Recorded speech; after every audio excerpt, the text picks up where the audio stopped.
কৈলাসহরের পানিচকে বাজার কমিটি আয়োজিত ত্রিপুরা রাজ্যের সর্ববৃহৎ গণেশ পুজো এবছর নবম বছরে পা দিয়েছে।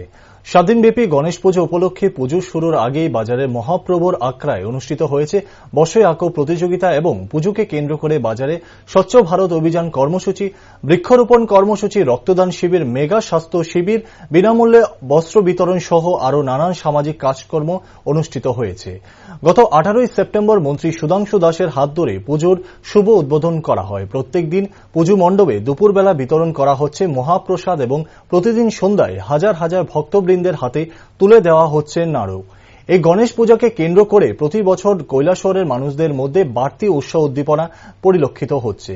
পুজো কমিটির কনভেনার অসীম পাল রবিবার বিকেলে সংবাদ মাধ্যমের মুখোমুখি হয়ে বলেন, প্রত্যেক দিন পুজো মণ্ডপে সন্ধ্যাবেলায় ছিল স্থানীয় এবং রাজ্যের বিভিন্ন প্রান্তের শিল্পীদের দিয়ে সাংস্কৃতিক অনুষ্ঠান।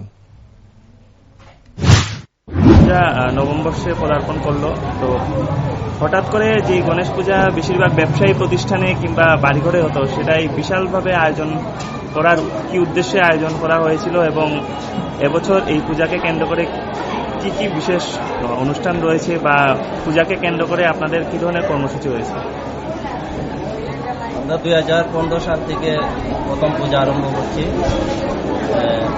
এই পূজার মাধ্যমে আমরা দুপুরে প্রসাদ বিতরণ করি, সন্ধ্যা লাড্ডু বিতরণ করি, আর হলো আমাদের ডেইলি সাংস্কৃতিক অনুষ্ঠান আছে। আজকে আমাদের সন্ধ্যা কলকাতা থেকে আগত কেশবদের অনুষ্ঠান আমরা করতে যাচ্ছি। আর এই গণেশ পূজা উপলক্ষে আমাদের পোশাক প্রতিযোগিতা করেছি এবং বৃক্ষরোপণ করেছি। আর আমাদের ব্লাড ডোনেশন ক্যাম্প করার কথা ছিল, করবো আমরা এটা। আর দশমী আমাদের আগামীকাল, সকলকে আমন্ত্রণ জানাচ্ছি। আজকেরও অনুষ্ঠানে সবাইকে আমন্ত্রণ জানাচ্ছি। নমস্কার। আগামীকাল কটায় দশমী? 7টার থেকে আরম্ভ, সন্ধ্যা 7টা। সন্ধ্যা 7টা।